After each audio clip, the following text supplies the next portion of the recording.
Today, President Joe Biden finally visited Maui in the aftermath of the tragic and devastating wildfires that claimed at least 114 lives. There's still hundreds of people unaccounted for, about 850.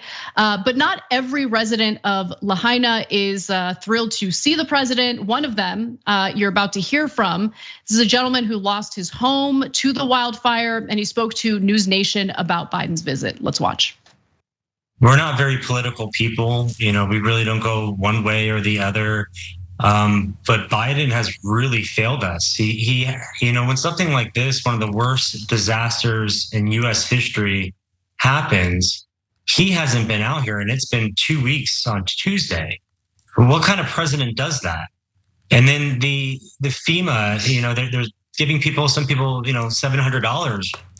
We didn't get the $700, and we're not complaining about that, but giving people that just $700 to survive when they just lost everything, their clothes, their family members, is insulting. People need more help, and we're seeing all this money being donated to other countries, billions of dollars, and we're not getting that help.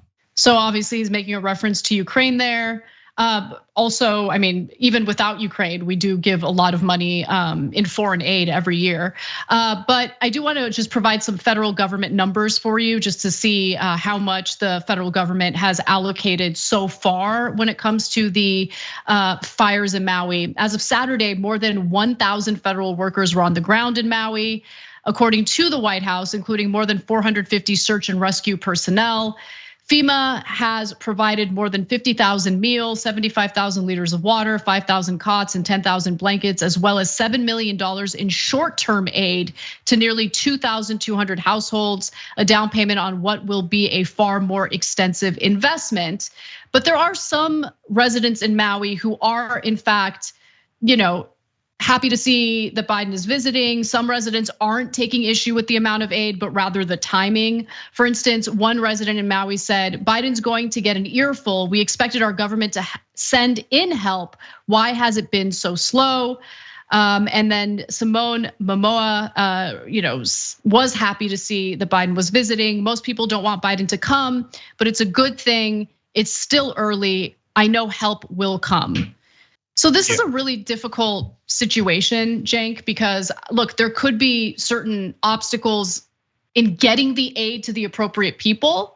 But one thing that is clear based on the reporting and what people in Maui are saying, they feel like they've been kind of left behind and neglected.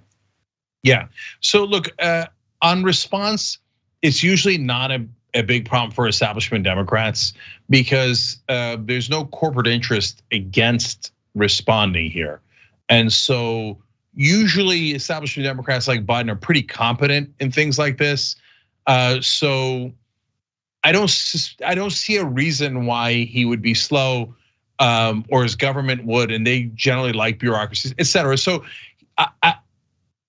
I'll keep an open mind and we'll see like if it turns out it's really like way slower than you imagined, given all the difficulties in reaching that area, et cetera, then we'll stay on top of it. For me, that's not the biggest concern. The biggest concern is that Joe Biden doesn't seem to think that climate change is that big a deal. He's just not doing anything about it. Also in regards to the Maui wildfires. Right, look, let's be fair. It's not that he's not doing anything about it. I'm sure that he and his administration will point to the Inflation Reduction Act, which had all sorts of provisions to combat climate change. But he has refused to declare a state of emergency as a result of the climate emergency. And we're already seeing extreme weather events. One after another, it's endless. Each week there's something new, something big. All of a sudden you're getting hurricane warnings in Southern California. You have flooding in Juneau, Alaska because of how quickly the Mendenhall Glacier is melting. You have the incredibly dry conditions in Maui, which created the tinderbox conditions for these wildfires to get out of control. He needs to take it seriously by declaring a state of emergency. Which he won't, because that will cost money to corporate interests. And that's what's happening here. Thanks for watching The Young Turks, really appreciate it. Another way to show support is through YouTube memberships. You'll get to interact with us more. There's live chat emojis, badges. You've got emojis of me, Anna, John, JR. So those are super fun. But you also get playback of our exclusive member-only shows and specials right after they air. So all of that, all you gotta do is click that join button right underneath the video. Thank you.